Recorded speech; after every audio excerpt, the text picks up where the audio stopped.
Kibbutz Nitzanim, established in 1943 by the Zionist youth, on land purchased by the Jewish National Fund. The area was surrounded by Arabs who harassed the settlers. In the UN partition plan, Nitzanim remained in the territory designated for the Arabs. The attacks of the local Arabs intensified. As in the whole country in March 1948, the Jews suffered severe blows and casualties, as did the Nitzanim convoy. After the declaration of the State of Israel, the Egyptian army began to move from Gaza to Tel Aviv.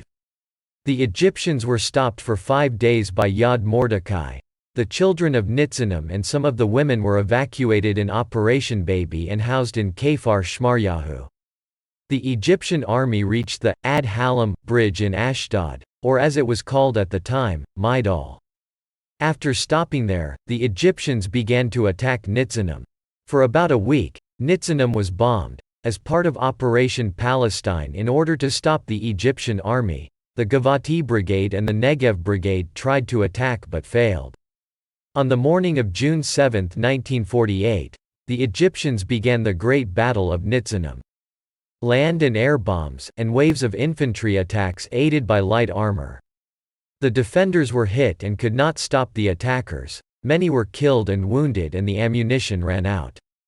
It was decided to abandon and flee, but the Egyptians surrounded the kibbutz from all directions and whoever tried to escape was killed.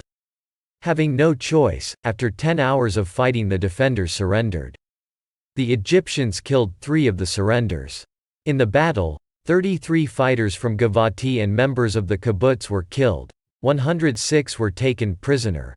They were taken to a victory procession, to the cheers of the Arab residents of Maidal, and they were held captive in Egypt for 10 months, and suffered torture. The Jews in Israel felt great humiliation and received the surrender hard, and even criticized the surrenders.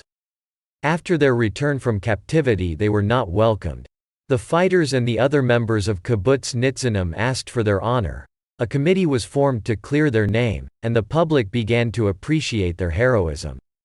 3 days after the loss in the battle, the Jews tried to reconquer Nitzanim, and a battle was fought on Hill 69 near the kibbutz, but the battle failed, 20 killed, many wounded and also taken prisoners. Half a year later, in Operation Yoav, the IDF recaptured the south. The kibbutz was re-established some distance from the previous place.